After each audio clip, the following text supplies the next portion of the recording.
Bueno, muy buenos días. Estamos aquí con el autor José Luis Pozo Fajarnés, que los seguidores de Cima Holzental ya conocen de dos ocasiones anteriores, que hemos hablado de tu anterior libro, La leyenda negra en el cine, y el otro libro, bastante más reciente, es Estados Unidos, un país racista. Bienvenido, José Chu. Bien hallado, muchas gracias Nicole por esta deferencia de volver a poder estar en vuestro canal Cima Holzental, que es un lujo y un honor desde luego, ¿no? Y bueno, pues eso, encantado de estar aquí otra vez de nuevo con vuestros oyentes o los que os ven, ¿no? A través de las redes.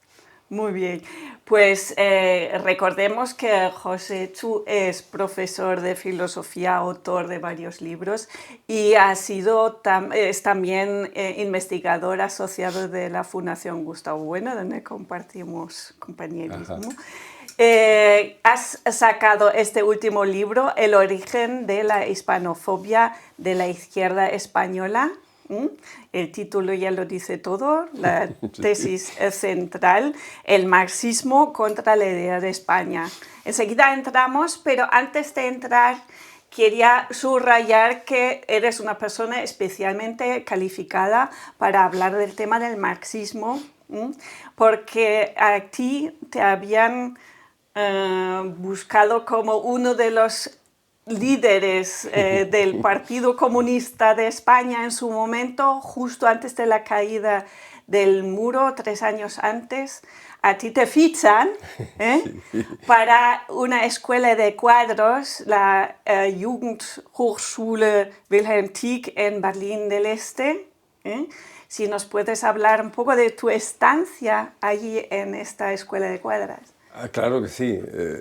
Bueno, no era el PCE el que me capta, porque el PCE había dejado de ser prosoviético y entonces a los militantes del PCE pues ya no les llevaban a formar, ¿no? A formar en esas escuelas de cuadros. Claro, Carrillo se hace eurocomunista, ¿no? Siguiendo pues a esos otros gurús del marxismo en Europa como Gramsci o Berlinguer, ¿no? Que son los padres de lo que se llamó eurocomunismo, ¿no? Entonces, al desechar el estalinismo, el prosovietismo, ¿no? El PCE, pues en las distintas reuniones congresuales o en momentos pues, que no tenían por qué ser congresos, mucha gente del PCE fue saliendo, ¿verdad? En el 7º Congreso, en el 8º Congreso, se formó el PCU, pues estoy hablando ya de memoria porque hace ya tantos años. Yo todavía no había entrado allí, no había entrado a ese PC que se iba a conformar después, en el año 83, en lo que se llamó el Congreso de Unificación de los Comunistas. Y ahí surge un partido a nivel español, a nivel de toda la nación, que es queriéndole quitar la E al Partido Comunista de España, porque ellos se consideraban los auténticos herederos, bueno, los comunistas originarios, ¿no? Por así decir. Entonces los llevan a juicio y el partido se llamó PC. Como perdieron el juicio, al final sería, todavía queda algún residuo del PCP, Partido Comunista de los Pueblos de España.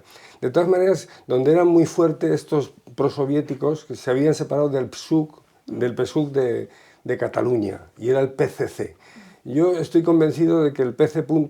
Fue un proyecto de los catalanes del PCC para unir a todos esos que se habían ido saliendo del PCE y conformaron ese partido al cual yo empecé a militar en él cuando yo estaba estudiando ingenieros técnicos en la EUITI de Zaragoza.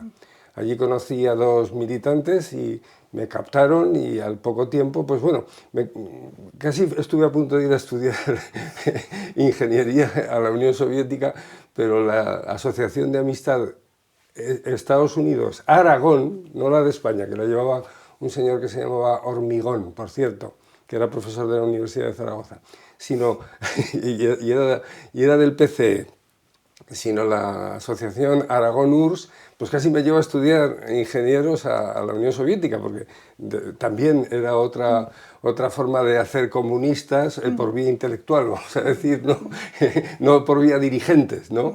Pero como eso falló, entonces me llevaron a Berlín, a la escuela que tú has pronunciado de una manera que yo sería incapaz de pronunciar.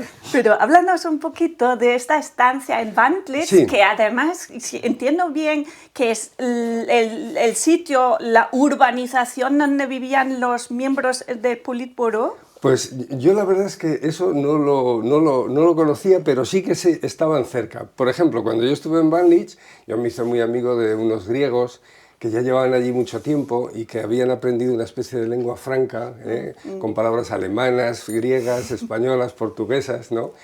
Y entonces me enseñaron a bailar sirtaki y entonces bailamos sirtaki al que luego sería el tercer presidente de la RDA cuando encarcelaron o separaron del poder a Honecker, ¿no? Que era Egon Krenz, que era el jefe de la FDJ, o FDJ, ¿lo he pronunciado bien? Sí, FDJ. Entonces ahí estaban muy cerca, debían de estar muy cerca. Pero no sabía que fuera tan, vamos, que estuvieran por allí. Yo creo que tú lo sabes mejor que yo, ¿verdad?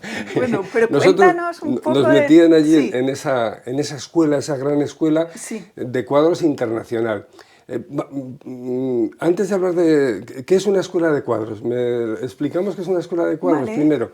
A ver, las escuelas de cuadros eran donde la Unión Soviética y los satélites comunistas, países satélites comunistas, llevaban a formar a comunistas pues, de la zona capitalista pues, para hacer células leninistas y ser los dirigentes políticos pues, de los partidos comunistas de los distintos países, España, Portugal, países comunistas muy fuertes, mucho más fuertes que en España, por ejemplo en Portugal o en Francia, ¿verdad?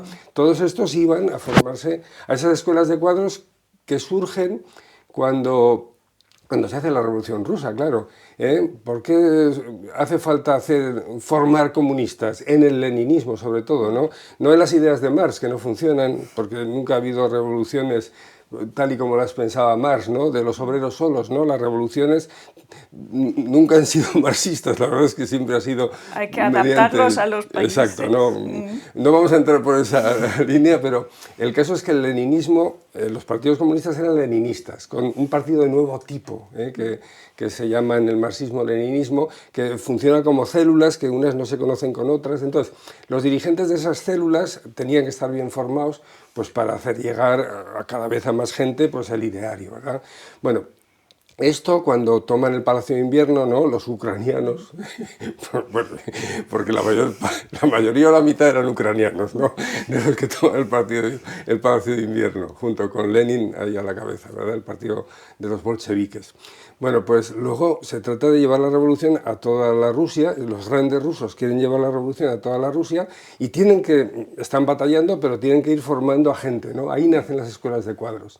Y luego cuando ya se consolida, pues todas esas otras repúblicas que se van a unir a la Unión Soviética 5 años después, en el nacimiento de la Unión Soviética, había que formarlos. Entonces esas escuelas de cuadros forman a los comunistas de lo que fue luego la URSS. Y una vez que ya funciona la URSS perfectamente, pues esas escuelas de cuadros se mantienen, se multiplican, porque también había en Georgia, donde yo estuve, en la RDA, y entonces se forma ya a los de fuera. O sea, era una máquina educacional. Una escuela de cuadros era algo muy importante. Es más, todavía hay escuelas de cuadros. Si nosotros ponemos escuelas de cuadros, en Hispanoamérica hay un montón de escuelas de cuadros ya a nivel de interacción, ¿no? A nivel de webs, donde por ejemplo están los textos de Marx y ahí están constantemente presentes los textos de Marx sobre España, de los que vamos a hablar luego, ¿no? Bueno, yo estuve allí en Berlín. ¿Cuántos erais y cuánto tiempo estuviste? Fuimos unos 20, casi 2 docenas, y ahí había mucha gente, había de todos los países. Yo recuerdo que fue el 86 cuando el Mundial y todos íbamos a ver el fútbol, pero los africanos siempre llegaban los primeros y se ponían delante de una tele pequeñita donde podíamos ver cómo ganaba Argentina el Mundial, por cierto. Fue en el año 86, con los argentinos que iban con su bandera como si fuera una capa. Bueno, era un curso internacional, ¿no? Donde íbamos a estudiar ¿qué? Pues las 3 patas del banco del marxismo-leninismo, ¿no? Economía política, y nos la daban en alemán, teníamos una Dolmetschere, ¿lo he dicho bien? Dolmetscher. Una traductora. Sí, Dolmetscher. Comunismo científico. En tiempos de Marx y Engels se llamaba socialismo científico, pero bueno, comunismo científico.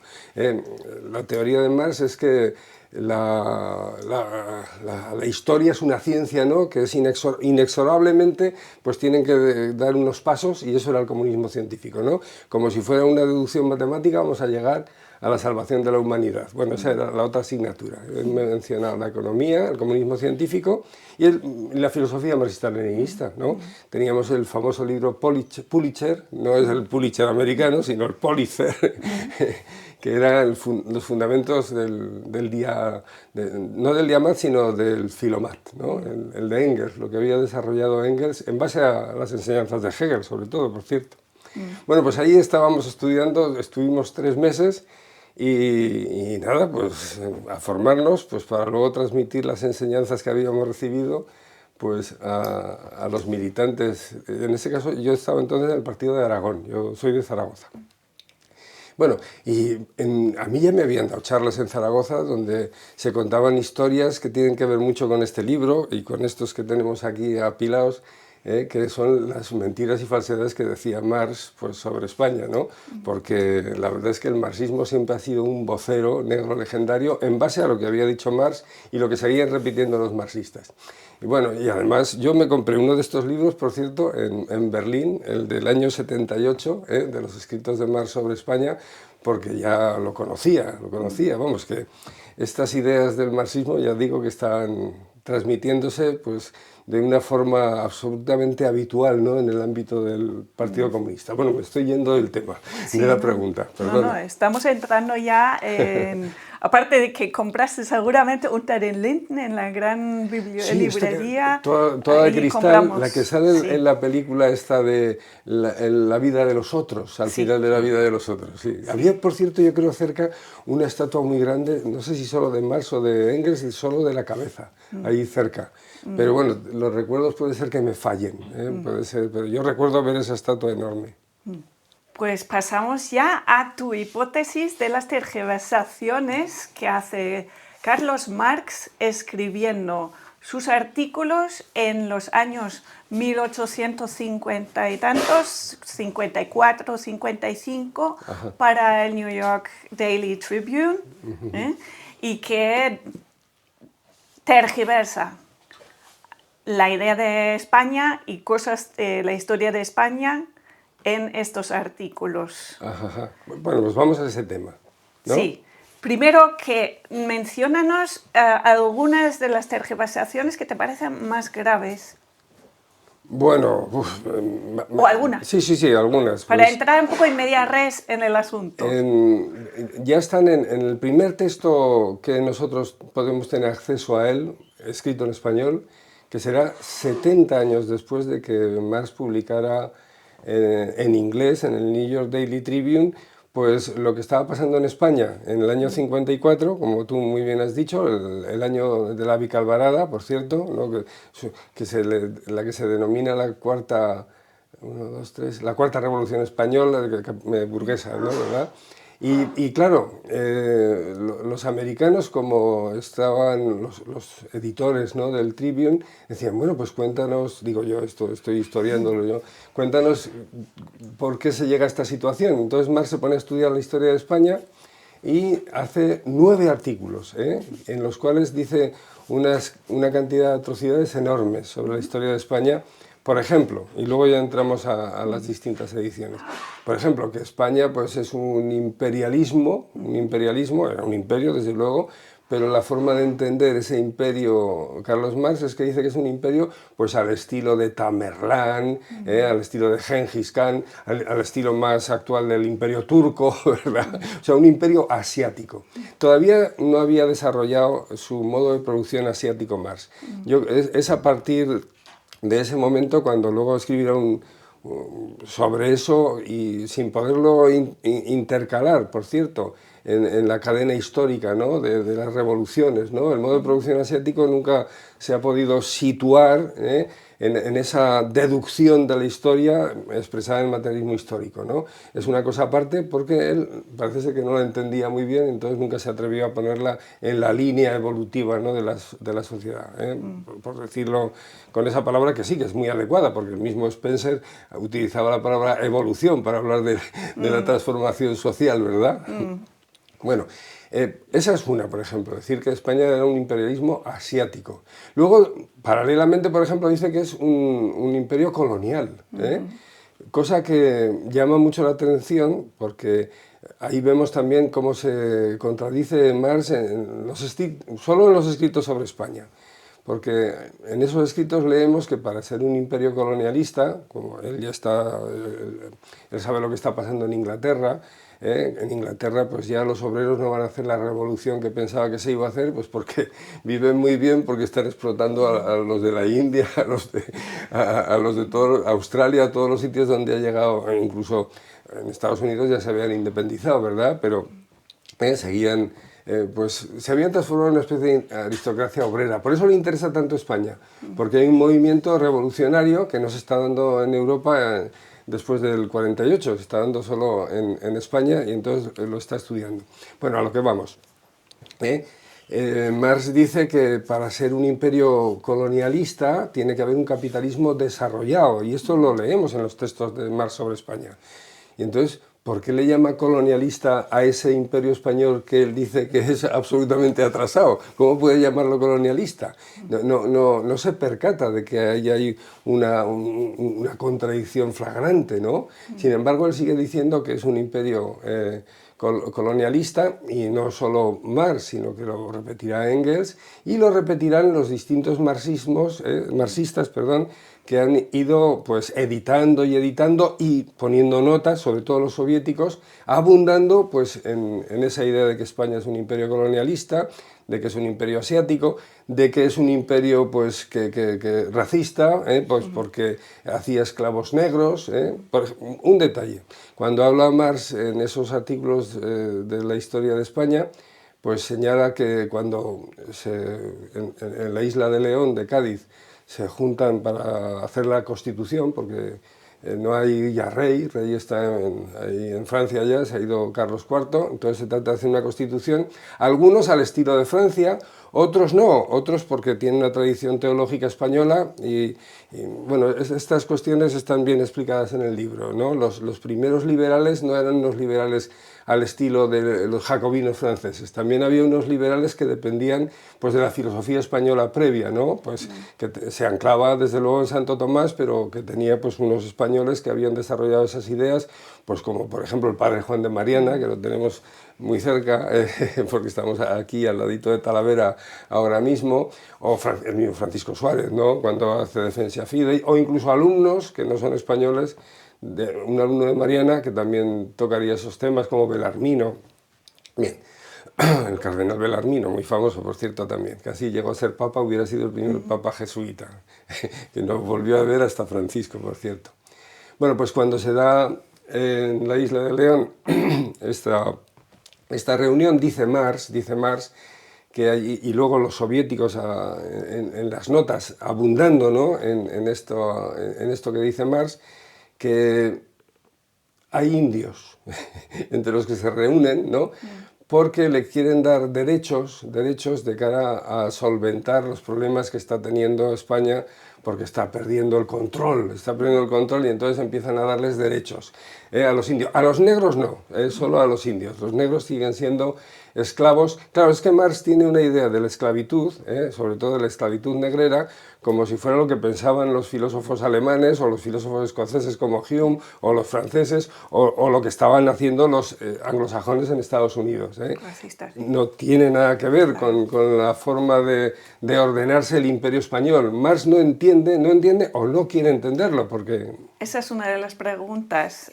¿Tú crees que es más mala fe o más mala información que maneja cuando realmente proyecta como hispanista, no hispano y muy negro legendario, todos esos esquemas del imperio británico al imperio español?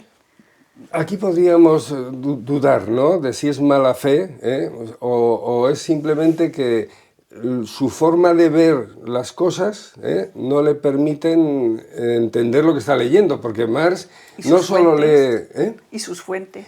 Claro, Marx no solo lee a autores negrolegendarios, ¿no?, como Hughes, pues como Marliani, como Blanco, Sotley también, sino que lee autores pues, que están hablando bien de España, pues como Toreno también dice cosas tremendas, ¿no?, el conde de Toreno, pero no es un autor propiamente, absolutamente negro legendario. El mismo Francisco Flórez, que Segismundo Segundo Flórez, que escribe sobre Espartero miles de páginas, y lo cita Marx. O sea, Marx está informándose porque debía ser un ávido lector. Además, según parece, aprendió español, así estilo Freud, ¿no? Freud dice también que aprendió español para leer el Quijote. Pues Marx debió aprender español rápidamente. Esto lo sé de buena tinta porque hay una entrevista famosa que le hace, ahora no recuerdo el nombre, ¿no?, un español, y la entrevista es en español. O sea, Marx hablaba en español, leía en francés, leía en inglés, leía en español, pero bueno, yo supongo que sobre todo leía en inglés. Al estudiar, ¿no?, a esos que había leído Marx, veo que las citas son de los textos no traducidos al español, sino pues Marliani, por ejemplo, que escribe sobre la historia de España. Las citas que aparecen de Marliani directas no son de la versión española, que es del año 40, 1840, sino la del 39, editada en Francia, ¿no? O sea que lo leería en francés, lo más seguro.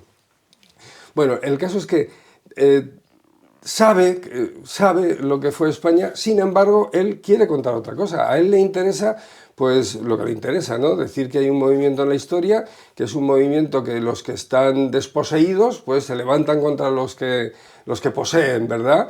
Y entonces ese esquema lo quiere aplicar a todo lo que ha sucedido en la historia. Por ejemplo, a la época de los comuneros, diciendo que es una rebelión popular, que no es así, es mentira, que lo que está pasando en la Vicalvarada es una rebelión popular, es mentira, que cuando tiene problemas Felipe II con Antonio Pérez, pues es una rebelión popular, que sí se dio rebelión popular, pero no es el pueblo el que lo acoge directamente. Antonio Pérez lo acoge la duquesa, el duque de Villahermosa, que era el tío de la famosa duquesa Villahermosa del Quijote, o al conde de Aranda. Son nobles, y luego desde luego Lanuza, ¿no?, el Justicia de Aragón, ¿no? Después, cuando el Justicia de Aragón empieza a dar razones y se exponen en muchos foros de Aragón, hay un movimiento popular, como pasa siempre, que se enfrenta pues al poder, ¿no?, que no es centralizado en absoluto.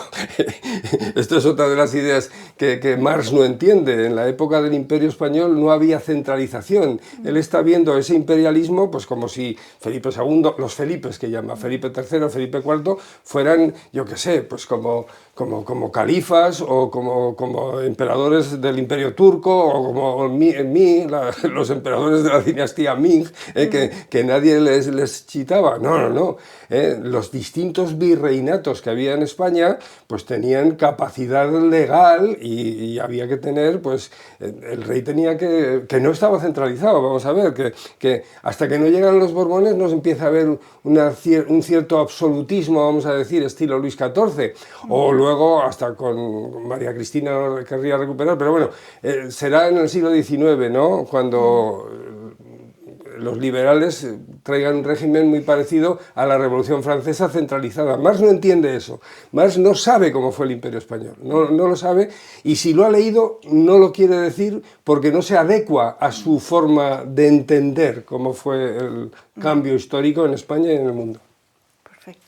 Antes de entrar en la pila de ediciones que tienes aquí, que vamos a hablar ahora de las ediciones y la cantidad de ediciones y comentarios en las ediciones que va a haber de los textos, de los escritos de Marx sobre España, quería hacer un pequeño paso atrás, ya que lo mencionaste antes, mencionaste la tradición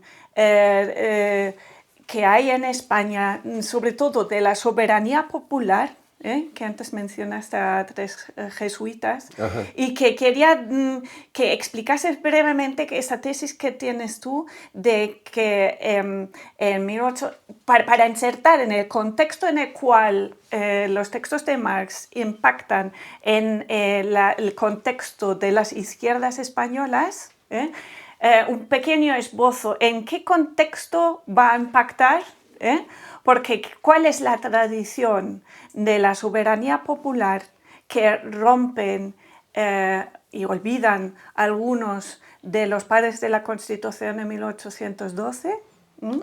Y en qué contexto se va desarrollando la teoría de las generaciones de la izquierda, pero muy brevemente, para Sí. luego poder insertar allí estas ediciones. Bien. Vamos a ver, cuando habla Marx de la Constitución de Cádiz, lo que entendemos por los famosos liberales doceañistas, ¿no? Él encumbra pues a la figura de Jovellanos, ¿no? Que es el que está defendiendo pues la forma pues liberal de los franceses, un afrancesado, para que nos entendamos, como había cientos y cientos entre los dirigentes, ¿no? de la España de la época. Entonces, encumbra a Jovellanos. Es más, hay una frase que es para echarse a llorar, ¿no? Negro legendaria, además, dice: ¿cómo es posible que un pueblo como el español dé una mente tan brillante como la de Jovellanos? Esto está escrito en los textos de Marx. Es que es terrible, ¿eh? A mí me parece... Vamos, yo no sé cómo no se da cuenta la gente que ha leído estos textos, que el mayor vocero de la leyenda negra, ahora mismo, por lo menos el más divulgado en este momento, es Carlos Marx, y en fin, que hay algunos que se resisten a hacer caso de lo que yo cuento en este libro. Bueno, pues encumbra la figura de Jovellanos, pero Jovellanos en la isla de León, en Cádiz, tiene enfrente otra tradición distinta, que no es la tradición de los jacobinos, de los liberales franceses, que es la tradición que, como tú muy bien has dicho, de los escolásticos españoles, que no defienden esta modernidad de que pues, el rey es un hombre, por ejemplo, o que los que hacen la revolución son hombres, individuos, átomos, ¿no? Que se tienen que organizar. Es lo que en nuestro sistema, ¿no? En el materialismo llamamos el proceso de olización, hacer desde los unos individuos, átomos, es lo mismo, Individuo es el término en latín, pero que es átomo en griego, ¿verdad? Indivisible, es la mente, ¿no? El individuo pensante que se junta y organiza una nación política, ¿no? Bueno, pues la tradición española nunca ha visto eso. Era inviable en la tradición política llegar a lo que tenemos ahora. ¿Por qué? Pues porque, por ejemplo, el rey no era un individuo, era una institución, O sea, lo que ve esta tradición es algo que luego el materialismo filosófico ha explicado perfectamente, que el hombre no es un animal racional, como había dicho Aristóteles, aunque también había dicho Aristóteles algo parecido. Aristóteles había dicho que el hombre es un animal político. Entonces esto se acerca bastante a nuestro desarrollo doctrinal de lo que es el hombre como animal institucional. Entonces, y estos teólogos católicos veían esto, lo estaban ejercitando, por así decir, y lo estaban teorizando, no de la forma que lo ha teorizado luego el materialismo filosófico, pero Mariana, cuando habla en su libro de Reggae, está hablando de la institución real. El rey no nace, se hace, porque la monarquía es una institución, no es un hombre con otros hombres, sino que es la institución del rey hablando con otras instituciones, que es lo que pasaba en España, con la institución de la justicia de Aragón, con los virreinatos desde el otro lado del océano, ¿no? Transoceánicos. No es una relación atómica, que es la que vendrá y la que se ha consolidado y lo que ha vencido, sino que es una tradición muy distinta que nosotros vemos que además es la que funciona, ¿no? Porque... Tradición donde hay que subrayar que también impone límites a esta figura del rey, con la teoría del tiranicidio, en el momento que según tanto Suárez, sobre todo Mariana, que si el rey se convierte en tirano, pues cualquier vasallo tiene derecho a asesinar. Sí. Mariana además lo dice de una forma absolutamente contundente, ¿no? Justificando la muerte, el asesinato de Felipe de Enrique III, ¿no? Por parte de Clement. Pero ya lo dice Santo Tomás, ¿eh? Santo Tomás dice, lo que pasa es que lo dice de una forma no tan contundente como Mariana, y en la línea de Santo Tomás estaría perfectamente Francisco Suárez, ¿no? En el Defensio Fidei, ¿no? Cuando critica a Jacobo I, a Jacobo I como un tirano, ¿verdad? Bueno, pues esta doctrina del tiranicidio, desde luego, tiene eso que tú muy bien has dicho, ¿no? El rey tiene que gobernar, porque es una institución, se tiene que formar, se tiene que rodear de los mejores, esto lo dice Mariana perfectamente claro en el de Regge, ¿no? Para gobernar como debe hacer y para mirar por el bien común, la teoría desde siempre, desde Aristóteles, ¿no? Es un buen gobierno el que mira por el bien común, no tiene por qué ser la democracia ateniense el mejor gobierno, puede ser que una oligarquía o incluso una monarquía gobierne bien porque mira por el bien común. Esto está en estos escolásticos, no en vano son aristotélicos, son tomistas, ¿verdad? Y entonces el gobernar por el bien común lo tienen perfectamente asumido. De ahí que si ese gobernante es un tirano que mira por sí mismo, pues esté justificado a acabar con su vida, ¿verdad? Bueno, y lo que me has preguntado, estos es que pierden totalmente la comba. Cuando en el año 20, o 1820, se levantan nuevamente los liberales, aquí la tradición ya solo es la francesa. Riego es otro afrancesado, todos estos que se levantan en los años 20, los que se conocen como veinteañistas, ¿verdad? Ya la tradición española se ha perdido. Se ha perdido porque se ha hundido el Imperio Español. Ya, el Imperio Español ya no es lo que era el siglo XVIII, ni el XVII, ni el XVI. Y la Iglesia también, y el Vaticano también. Hay una debacle católica en el siglo XIX, ¿no? Los franceses han ido a por el Papa, los franceses han venido a por España, porque es el catolicismo. Y en ese ambiente pues no se pueden seguir desarrollando pues las ideas que se habían desarrollado en el Imperio Español, que tanto influyeron en todos estos, por cierto, porque toda esta gente de la época moderna se formó en los desarrollos que se habían dado, sobre todo en España, ¿verdad? No en vano las escuelas jesuitas, Descartes estudió en una escuela jesuita en Alemania. Bueno, el caso es que, bueno, y muchos alemanes citan a estos autores, a Francisco Suárez, ¿no? Leibniz lo cita sin parar, yo creo que Kant también lo cita, bueno, pero ahora se ha olvidado, se está dejando, ¿no? O sea, toda Europa se hace contra España, como muy bien dice, bueno, Europa se construye contra España y una vez que ya has ganado, pues lo que haces con el enemigo es pisotearlo, ¿verdad? Bueno, que me estoy yendo un poco.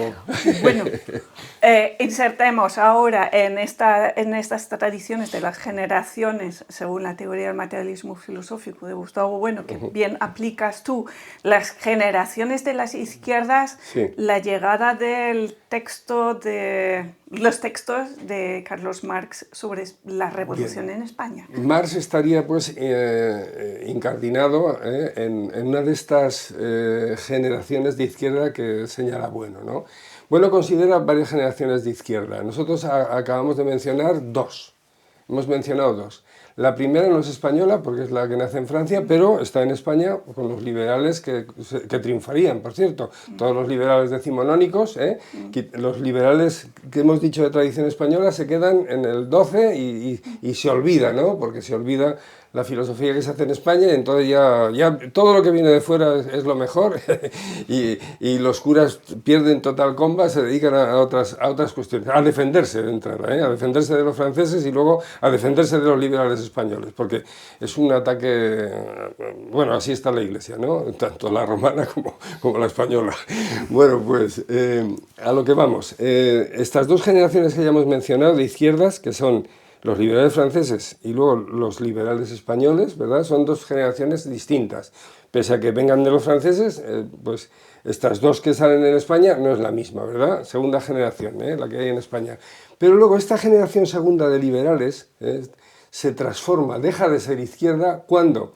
Pues cuando surgen unas nuevas generaciones de izquierda que podemos decir que vienen del norte, de la ideología pues, protestante y luego racionalista, idealista, ¿no? Como son las ideas anarquistas, en lo que llamamos la izquierda libertaria, la izquierda socialista, la izquierda socialista, que es en la que tendremos que incardinar a Carlos Marx, ¿de acuerdo? Esta es una generación distinta que no tiene nada que ver ni con la de los liberales, ni con la de los libertarios, porque chocan entre sí. O sea, las izquierdas no podemos decir que tengan algo en común porque están adentelladas unas contra otras. Y es más, tan adentelladas que estas dos generaciones que se consolidan a partir de los años 60, 70, 80, en el siglo XIX, consiguen que la segunda generación de izquierda, la de los liberales españoles y las liberales del mundo, se transformen en derecha liberal, ¿no? Bueno, esto sería otra cuestión, habría que hablar de las transformaciones de la derecha, ¿no? Pero estamos con las de las izquierdas, ¿no? Bueno, pues entonces se dan todas estas generaciones de izquierda. Marx está incardinado en esta. Bueno, es que habría que decir tantas cosas. El caso es que Marx, podemos incardinar estos escritos de Marx sobre España, porque es una de las izquierdas, concretamente la izquierda socialista, que luego, con el mismo Marx, Segunda Internacional, se transformará en la izquierda comunista, y con Lenin, el Comintern, Tercera Internacional, izquierda comunista, se consolidará como tal, ¿verdad? Y precisamente allí es donde la Unión Soviética en los años 20 del siglo XX, o sea, en 1929, si no me equivoco mal, traducen al español por primera vez estos textos de los que estamos hablando de Marx. Exactamente, esto no lo traducen ellos mandan traducir. Bueno, todavía, ahí ya tenemos escuelas de cuadros consolidadas, ¿no? Hay muchos dirigentes, bueno, cuando no hay escuelas, vamos a ver, el año 29 ya tenemos escuelas de cuadros porque están educando, ¿verdad? Están educando, y uno de los que se llevan para que allí estudien marxismo-leninismo, como yo fui el año 86, es a un comunista español que se llama Andrés Nin, entre otros, Andrés Nin, entre otros. Otros comunistas previos no habían podido ir a escuelas de cuadros, pero sí se habían ido a formar allí, pues con Engels o con otros marxistas, ¿verdad? Pues con autores con los que se cartea Engels y que están en los escritos de Marx sobre España, porque no solo son de Marx, son también de Engels, ¿no? O sea que previamente a las escuelas de cuadros ya había visitas a Moscú, pues para saber lo que era el partido de nuevo tipo que había propuesto Lenin, ¿de acuerdo? Bueno, pero Andrés Nin va a formarse a la Unión Soviética, y ahí es donde recibe el encargo en lo que se llamó el Instituto Marx-Engels. Claro, si la Revolución Rusa no se hubiera dado, yo creo que, bueno, yo no solo, Gustavo Bueno también lo decía, Marx hubiera pasado a la historia de la filosofía, pues como muchos otros que no se estudian ni se leen, aunque hayan sido muy relevantes. Hay autores muy relevantes, pues que ahora nadie los lee y que hacen tesis doctorales, pero que se pierden, ¿no? en las bibliotecas o en los sótanos, pues porque solo le interesan al estudioso de turno. Marx es muy importante, ¿por qué? Marx y Engels, bueno, Marx es la cabeza fundamental, ¿no? Pues porque triunfa la Revolución Rusa. No triunfa del modo que él había expresado que debía de triunfar una revolución, pero son marxismos, hay muchos marxismos, que no tienen por qué ser diferentes totalmente, porque se adecuan, pues, las ideas originales a las siguientes, pero no tiene nada que ver el marxismo, el leninismo con el marxismo. Una cosa es que la clase obrera, porque la burguesía ha conseguido que se organice debajo de una gran carpa que es una industria, y allí pues ella ya toma las armas, siendo ella la cabeza visible de la revolución. Esto no lo dice Marx, lo dice Lukács, adquiere conciencia de clase. Esto está implícito en Marx, ¿no? Lukács dice, eso que dice Marx de que los obreros conseguirán revolucionarse ellos solos, es porque tendrán conciencia, se darán cuenta de que están explotados cuando puedan hablar entre ellos. Esto no funciona nunca, ni ha funcionado nunca ha habido una revolución de ese estilo. Y por eso Lenin dice, no, aquí hace falta una conciencia diferente, no puede ser la de esa totalidad, sino el partido, tiene que ser el partido. Tampoco ha habido una revolución que ha hecho un partido, Esto hay que decirlo bien alto, porque mucha gente se piensa que el marxismo realmente ha sido revolucionario, que es el que ha cambiado la historia, que no, que la historia la cambian los sujetos, entre comillas, reales, que son los imperios, es la dialéctica de estados, no es la dialéctica de clases, que se da, aunque habría que definir un poco bien qué es una clase, cosa que no hace Marx, ¿eh? O sea que la verdad es que el marxismo, pues habría mucho que decir, ¿no? Sobre su potencia, sobre todo a la hora de estar claro lo que nos está transmitiendo, ¿verdad? En la idea de clase y otras muchas, ¿eh? Que habría que poner en tela de juicio, algunas están puestas en tela de juicio en el libro, pero no podemos hablar de todo. Estábamos en Andrés Sí, Nin. yo Estábamos quiero que con ahora Nin. me hagas un mínimo pinceladas de la traducción de Andrés Nin y los comentarios que hace Genario Artiles, Ajá. para luego abrir la veda a todas las publicaciones que encima masivamente van Ajá. después. Pero esta primera Bien, traducción y sus comentarios. bien.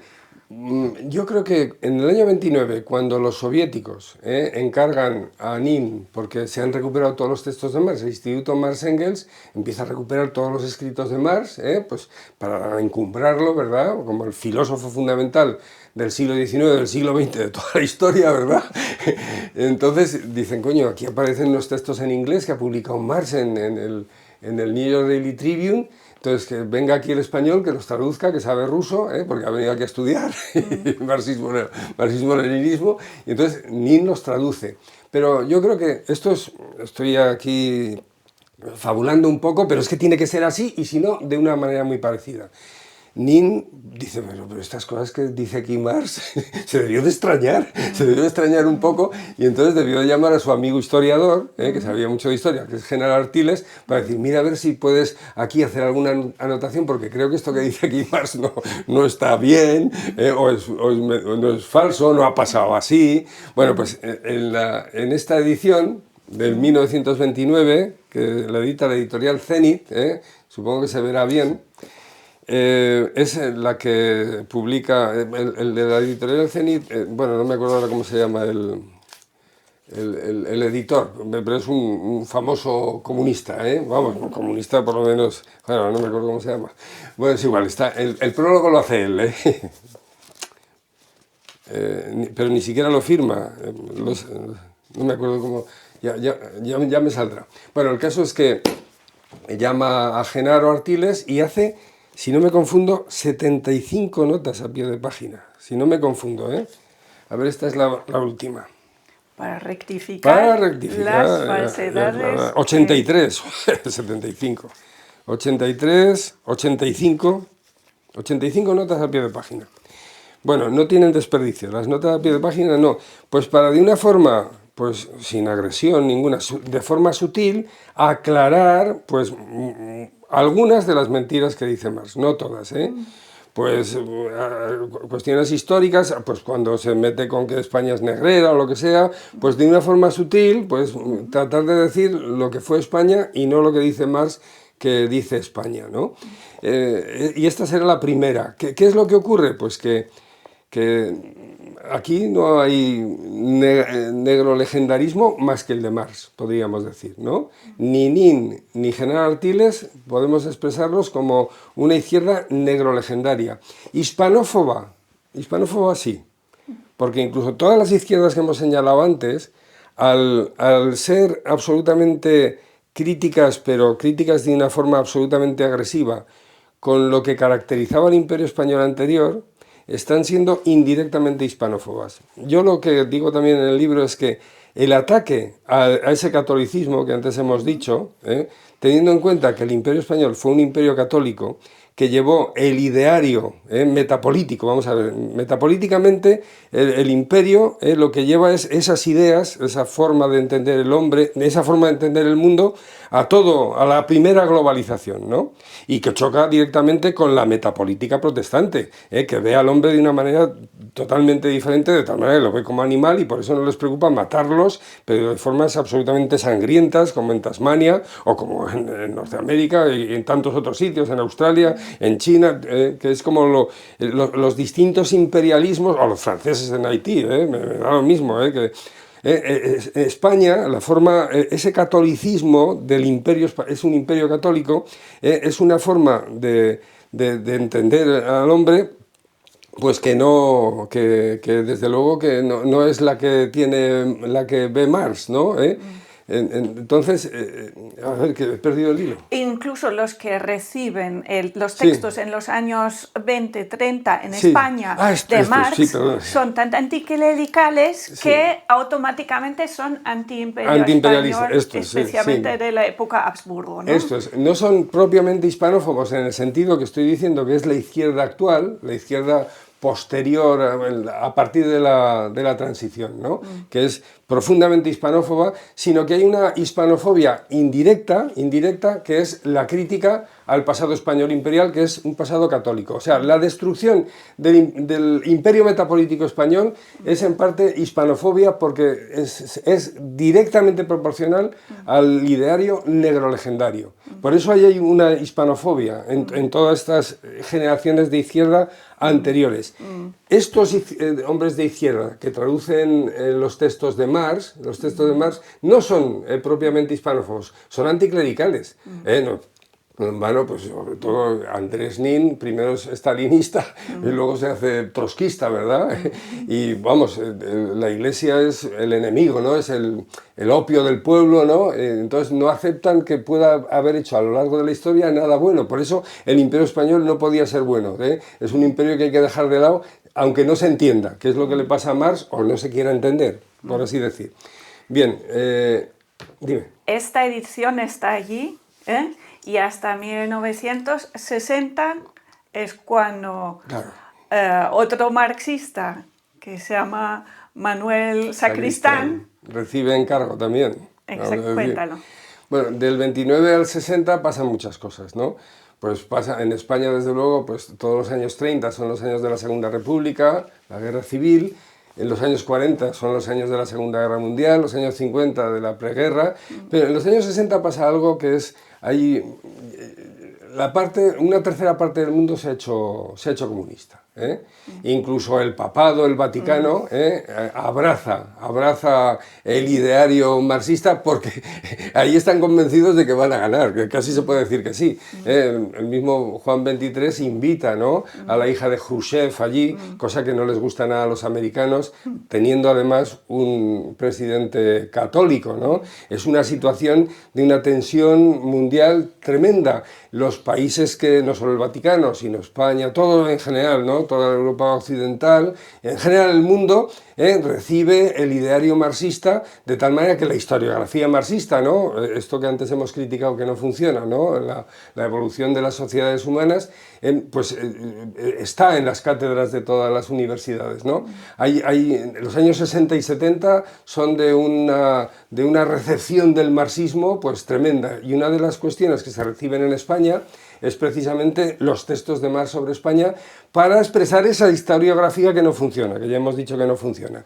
Bien, pues el año 60 le encargan ahora una nueva traducción, porque debe ser que a los soviéticos, algunos que sabrían español, no les gustaban nada las notas de General Artiles, de la edición de Nin, y se la encargan a Manuel Sacristán. De esa edición tenemos aquí 4. Del 60, el 62, 68 y 70. Son 4 ediciones y puede ser que haya más, ¿no? La editorial Ariel hace estas ediciones. La primera del 60, temeroso Sacristán, no firma la traducción con su nombre, la firma como Manuel Entenza.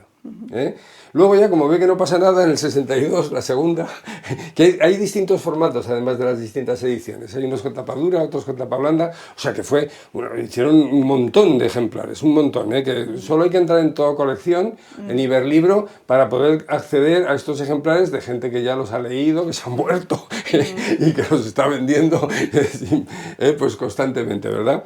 Bueno, en el 62, 2 años después, cuando ve que no pasa nada, que nadie busca a Manuel de Entenza, pues ya firma como Manuel Sacristán, ya no tiene ningún problema. Y bueno, luego hablaremos de otra edición que sigue manteniéndose su traducción, que no es de Ariel. Bueno, aquí yo creo que los soviéticos le deben de dar un toque, o incluso él lo tiene perfectamente asumido, de que no les gusta nada la edición del 29, y entonces en el prólogo que hace Sacristán, aparte de que no hace ninguna nota a pie de página, para tratar de limar o de explicar las atrocidades de Marx. Quitando todas las notas de género. Exacto, además esta edición, mientras que en la del 29 solo tenemos el artículo de Espartero, para echarse de comer aparte las barbaridades que dice Espartero Marx. Y luego, de los 9 artículos sobre la historia de España, solo los 8 primeros. O sea que es minúsculo. Esto es una letra gordísima, las notas a pie de página son más pequeñas, pero esto es una quinta parte de lo que hay en otras ediciones, ¿de acuerdo? Aquí Marx ya mete un montón de textos de Engels, muchos más de Marx, que no solo se habían publicado en el New York Daily Tribune, sino que se publican en distintas enciclopedias, en distintas revistas, ¿verdad? Cartas entre Marx y Engels hablando de España. Bueno, todo esto es esta edición muchísimo más completa de Manuel Entenza, de Manuel Sacristián, en el que las notas solo dicen en inglés en el original, en francés en el original, pero no hay ninguna aclaración a todas esas barbaridades que le llamaron tanto la atención a Nin y que trató de limar, porque claro, era un texto que no puedes contradecir al maestro, ¿no? Solo las lima, aclaraciones, pero lo hace tan bien que está diciendo en parte lo que pasaba General Artiles. La verdad es que este texto no tiene desperdicio, hay que leerlo porque merece la pena para contrastar esa izquierda con la izquierda actual, ¿no? O con la izquierda de Sacristán. En la introducción, que aparece en los textos de la traducción de Sacristán, señala lo siguiente, para seguir por las directrices marcadas por los soviéticos, dice: no hemos hecho caso de la traducción de Nin, no menciona a Artiles, porque está cargada de un ingenuo patriotismo. Manda, no digo lo que manda, no digo. Esto ya es pura leyenda negra en vena, pero la leyenda negra transmitida por Marx, de esas ideas que hemos señalado antes y otras muchas que cuando acudan a los textos directamente de Marx o lea este libro el que esté interesado, pues podrá acudir a ellas. Muchos marxistas que están totalmente convencidos de que todavía se puede hacer una revolución que nunca se ha dado, pues no van a hacer caso, porque es algo que yo he dicho muchas veces: la ideología, las ideas que uno tiene para entender lo que le rodea, es mucho más fuerte que el razonamiento. O sea, de entrada no va a ser aceptado. En el momento, como yo, por ejemplo, cuando fui a la Unión Soviética, yo pensaba, seguía viendo que eso funcionaría y que, bueno, sí, porque después de la RDA he ido a la Unión Soviética. Estaba convencido, hasta que no se me cayó el muro de Berlín encima, y pasaron años, pues no me di cuenta. Yo es que debo ser bastante torpe, otros se debieron de dar cuenta más rápidamente, ¿no? Pues como el hijo de el del Jarama, ¿cómo se llama? Sánchez Ferlosio, no, Chicho Sánchez Ferlosio, que él era comunista del todo, fue a Albania, ¿no? Y ahí se dio cuenta de que eso era una cosa terrible, solo por estar allí, ¿no? Yo estuve en la RDA, bueno, quizá también era el socialismo más mimado, ¿verdad? Tenían ahí el Berlín Occidental y tenían que procurar que viviera bien la gente para no levantarse, aunque todos ya sabemos lo que pasaba, ¿no? Con el muro, ¿no? Pero luego en la Unión Soviética yo veía las filas, los mercados, porque yo en la Unión Soviética estuve cuando había caído el muro de Berlín, el año antes y después, año 89. Cuidadito sí, en la fachada, era no solo Berlín, yo también he estado en Stralsund, estuve en Rostock, allá en el norte, en el Báltico, igual, O sea, la RDA era la niña mimada, por así decir, del socialismo. Pero ya te digo que la ideología es más fuerte que el razonamiento, y cuando estuve en Moscú, que fui 3 o 4 veces, a Moscú, el año 89, pues no era crítico. Ya a mí me da un poco de vergüenza reconocer esto, pero es que yo me doy cuenta de que es lo que le pasa en general a la gente. Mira lo que está pasando ahora con el Partido Socialista del gobierno, y le siguen votando. Yo creo que es el mismo mecanismo, ¿no? Que no quieres ver, que eres daltónico mental. La mayor parte de la gente es daltónica mental y no quiere ver lo que hay. Igual que Marx, cuando habla de España, no quiere ver lo que había porque no se adecuaba a lo que creía que tenía que haber pasado o quería que pasara. Bueno, pues la edición de Sacristán son todas iguales. Hace unas poquitas notas, pero se transmiten las ideas de Marx. Y luego, después de la transición, hay una hila de gente de izquierdas, entre ellos Pedro Rivas. Bueno, antes de llegar a Pedro Rivas, yo creo que tenemos que pararnos en... Bueno, Pedro Rivas, que es del 98, pero es que en el año 70 está todo toda la artillería soviética de los textos de Marx. La artillería soviética es, y no están todos, son estos libros. La artillería soviética son los textos de Marx, que son los más completos. Está desde una del 70 hasta el 80. Yo creo que la última es del 80. Esta última es la edición del 80. Este me lo compré yo en Berlín. Este es el que me compré en Berlín. Y que cuando lo leí también me pasó como a los que lo leen, que no, yo había asumido la leyenda negra. Yo había asumido, como la mayor parte de los españoles, la leyenda negra. No la aireaba como la izquierda actual, ni la izquierda esta cultureta, ¿no? Este es el último. Editorial Progreso. Editorial Progreso, sí, la Editorial Progreso es una editorial que escribía en todos los idiomas. Era la propaganda soviética, el aparato propagandístico soviético, pues todos los textos del ideario marxista-leninista se trataba de que llegaran a todo el mundo, Y en español, desde luego, que era, yo creo, pues uno de los brazos fundamentales, porque claro, no solo estaba España, estaba toda Hispanoamérica, ¿verdad?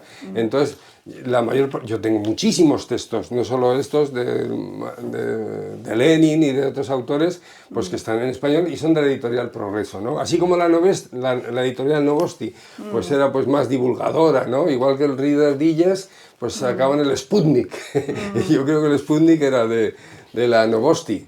Yo cuando vivía en Vizcaya, por cierto, que ya me había dicho, me había dado cuenta de esto, tenía una estufa y hacía como Carballo, tenía un montón de cosas de textos de la Novosti y no usaba leña, usaba los de la Novosti, los de la Novosti, en fin.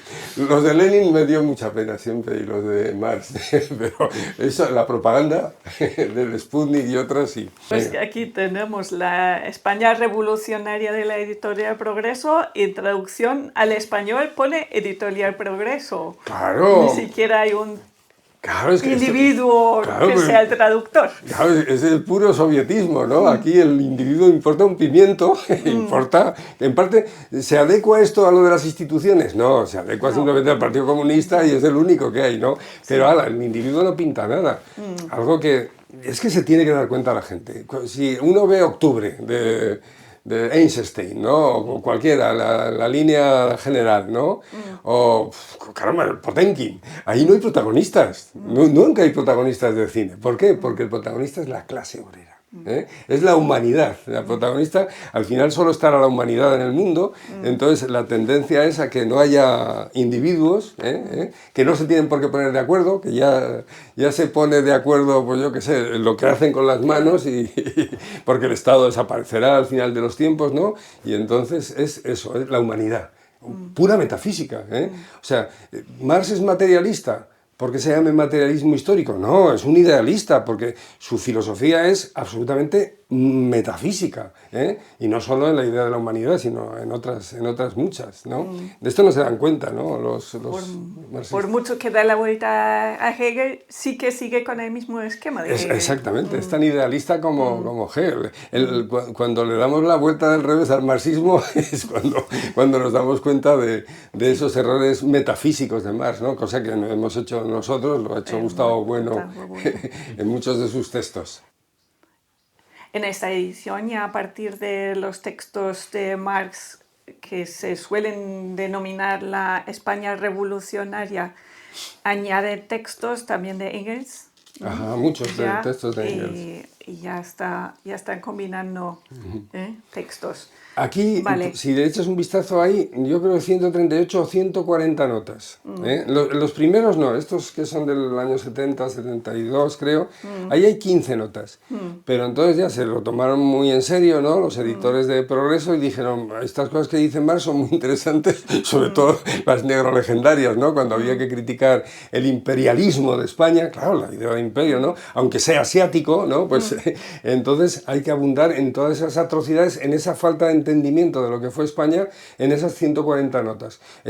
Y ahí estos textos son de transmisión negro-legendaria, ya no solo de Marx, sino de los marxistas que hay en el mundo, entre ellos los que lo editan, que son los soviéticos, ¿no? Que se adecuan a lo que pensaba todo el mundo de España, incluso los españoles, porque se había asumido en todo el mundo la leyenda negra. La leyenda negra la tiene asumida todo el mundo, por eso hay que reaccionar contra ella. Llevamos llevamos muy poco tiempo reaccionando contra la leyenda negra y hay que sacar esto a la luz, hay que sacar a la luz quiénes son los autores negros legendarios que ahora mismo más están siendo voceros, que son los marxistas. No solo los marxistas directamente, porque ahora ya no tienen mucha fuerza, están los textos, pero los que los leen, los que escuchan lo que han dicho los textos y los transmiten, la izquierda que está en el mundo de la cultura, esta izquierda indefinida, ¿no? que es la que manda en España y en otros muchos sitios, en Hispanoamérica, ¿no? Indigenista también. El indigenismo también tiene mucho que ver con los... Claro. Lo que pasa es que tenemos ya poco tiempo y no podemos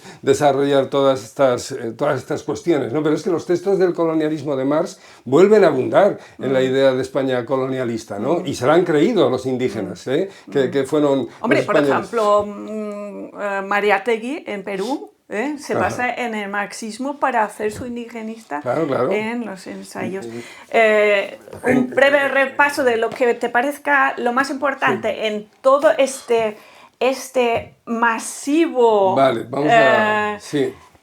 inundamiento del mercado hispánico, español y hispánico, con estos textos de Marx. ¿Y por qué? ¿Y cómo? Y con las notas y comentarios que se encuentran en esto. Sí, la verdad es que muchos de ellos, los hispanoamericanos, son fundamentales las notas de los soviéticos y la edición soviética. En Hispanoamérica se han editado muchos textos de Marx. Si vamos a Internet, los textos de Marx sobre España son los de las 140 notas de la Progreso. Pero claro, no solo los textos directamente de Marx. Esto es una revista en la que se habla de los textos de Marx, que en todas las revistas comunistas, en los órganos del partido, se hablaba de los textos de Marx y se sigue hablando, ¿no? Trabajos que se hacen en universidades, sobre todo hispanoamericanas, escuelas de cuadros que antes hemos mencionado, que están en interacción, donde están presentes los textos de Marx. Yo tengo aquí esta revista donde un señor que se llama Juan José Carreras, pues está comentando los textos de Marx y citando a Marx, como pasa en Internet. En Internet las atrocidades de Marx están en cientos y cientos de artículos, ¿no? Y entonces uno repite las cosas que dice Marx sobre España. No dice las cosas que ha estudiado en el instituto, ni las cosas que dice la Academia de la Historia de España. No, repite lo que dice Marx. Y hay millones de personas que están diciendo eso. Por eso Marx es un autor negro legendario en vena, en sentido estricto, el más negro legendario de todos. Tomó precisamente lo de en vena, porque es como un veneno que se está permanentemente inyectando en la sociedad española, en la sociedad hispanoamericana y en todos los que se interesan por España y la historia de España. Así es. Y en la educación es omnipresente. Aquí tengo un texto que es compilador Pedro Escaron, un argentino, que no sé si está vivo o ya, no lo sé, no he seguido la pista, que aquí están los textos de Marx. Esto es la Revolución Española, que es la soviética, en Cuba, y hay muchos más, lo que pasa es que hacerse con ellos es muy caro, ¿no? Pero hay muchos textos hispanoamericanos sobre los textos de Marx sobre España. Aquí tenemos dos ejemplos. En plena transición, la editorial Planeta toma, ahora ya no recuerdo si es otro traductor o directamente es la de Sacristán u otro, y esto fue un bestseller. De esto se vendieron miles de libros, porque había un montón de fotografías, y hay muchos textos, sobre todo de los de la Revolución de España, años 70 y tantos. Bien, luego viene, por mencionar el que has nombrado antes, ¿no? El de Pedro Escarón. Esto no tiene desperdicio, porque este es el más terrible de todos, más terrible incluso que los soviéticos, porque toma de los cuadernos de Marx las notas que toma de los autores negro legendarios que antes hemos mencionado, ¿no? Hughes, Marliani, todos estos, Blanco White, las anotaciones de Marx, y saca todas las más negro legendarias, como extractos de los apuntes de Marx, con unas barbaridades hablando de la Inquisición y tal, en un montón de hojas al final, o sea que multiplica el negro legendarismo. Este señor, Pedro Rivas, ¿no? Traductor de Kant y un poco protestante, me parece a mí, ¿no? Por matrimonio. Y bueno, negro legendario, ¿dónde los haya? Por ejemplo, yo he tenido una discusión importante con Santiago Armesilla a raíz de que yo considero que él solo ha leído este libro, porque incluso dice, él dice que hay una quinta revolución en España en los años 70, yo se lo critiqué, le sentó fatal, que es la que se está dando pues, con los anarquistas tal, en los años 70, cosa que aparece en estos textos que al parecer no se leyó Santiago Armesilla, ¿no? Porque solo se debió de leer este y sacó todas las conclusiones, ¿no? Que luego escribe en su libro sobre el marxismo. Bueno, pues claro, este libro ha sido muy influyente en mucha gente, pero claro, no es el último, no es el último texto de los escritos de Marx sobre España. Recupera algunos que no estaban en la edición soviética, no muy relevantes, pero los recupera. Pero luego es que sigue, ¿no? Alianza, saca este nuevo texto sin notas a pie de página. Luego, la edición de Sacristán vuelve a traerla, a reeditarla, pues un profesor de estética hace unos 3 o 4 o 5 años, edición de Alberto Santamaría, traducción de Manuel Sacristán. Otra vez vuelve la edición de Sacristán, ¿no? Que está olvidada porque, claro, la más importante es la soviética, que está en todas las redes, y es la que lee el mundo hispano, es la soviética, que es la terrible, ¿no? Esta sería a nivel, yo qué sé, de catedráticos, ¿no? Sí. Y de marxistas españoles, pues que leen, que hay muchos que no leen, ¿no? Que solo escuchan. Bien, pero esta es la tremenda. Pero luego... de 2017, ¿no? Sí, es 2017, pero es que estos dos los acabo de conseguir. Sí. Y este está publicado, yo creo, que por Aranjuez, por una asociación cultural de Aranjuez, que son los primeros textos, pero sin notas de General Artiles. Son los mismos textos sin notas de General Artiles, no sé de quién. Y esta otra... Pequeña biblioteca marxista, que no sé quién lo edita, que no se paran de reeditar y reeditar, y sobre todo que están en las redes. Aquí están en papel, pero si en papel tenemos todas estas ediciones, en las redes se multiplica por 100, los que leen esto, pues porque están ahí, y luego las anotaciones que hacen otros. En fin, que lo que hemos dicho, por repetir, ¿no?, lo fundamental, que el último vocero de la leyenda negra que está vigente en la actualidad no es Ortega, que ha influido terriblemente en España, ¿no? Con esta España invertebrada, lo que nos está pasando ahora, ¿no? El marxismo asociado ahora al nacionalismo, que ese sí que odiaba a España. Cuando la izquierda solo odiaba el catolicismo, el nacionalismo español ya odiaba a España, ¿no? Bueno, pues estos marxistas de la actualidad ya odian a España totalmente, ¿verdad? Y han asumido pues estos textos de Marx que reciben pues, de internet o bueno, en muchos contextos, y sobre todo que son los que lo han asumido y los que lo están contando y que hacen que llegue a más gente, que es lo que Bueno llamó la izquierda negra, la izquierda negra del mundo cultural. Coges revistas donde se abunda en que España era un imperio esclavista, ¿no? En el libro denuncio unos cuantos autores que están hablando del esclavismo en el imperio español, que son tergiversaciones, eso hay que aclararlo, está aclarado en el libro. La gente que hace películas contando mentiras y falsedades sobre el imperio español, en el libro también hablo de cine, catedráticos de universidad, que pues están, yo creo que vendidos o comprados por el imperio. Yo creo que Villacañas, que es uno de los autores de la universidad más negro legendarios, yo creo que le han puesto varias medallas en algunas universidades alemanas, claro, porque está siguiendo estas ideas pues que vienen de Kant, el krausismo, Ortega y Gasset y Marx, que no deja de ser pues un vocero de ese modo de entender a España, de los últimos enemigos de España, porque la leyenda negra ya está con los italianos, ¿verdad? Nápoles, contra los aragoneses sobre todo, pero luego ingleses, franceses y alemanes. El siglo XIX, el ataque a España es propiamente alemán, ¿no? El imperialismo alemán, pues para contrarrestar o para ver de la manera que estos autores ven el pasado español, ¿no? El krausismo decía que en España no había habido ciencia, ni había habido filosofía, algo que es común por lo que me has contado, que pasa en las universidades alemanas, ¿no? O sea, no hay filosofía española. Esta es otra entrevista. Sí. Ahora mismo cerramos esta. Sí. Aquí tienen el veneno, uno de los venenos, y aquí el antídoto. Enhorabuena por este trabajo grande usando el materialismo filosófico para luchar contra este auténtico veneno que son los textos de Marx y Engels sobre España. Enhorabuena y léanlo porque es muy interesante el libro. Lo he leído con mucho gusto. Pues muchas gracias por la atención que recibe este trabajo, que es duro, hay que dedicarle muchas horas y está muy bien, ¿no? Que amigos, ¿no? Que somos de la misma escuela. Abre los ojos. Sí. Amigos de la escuela que pues ayuda mucho a titular estas... Sí, y que tienen en cuenta eso, el trabajo.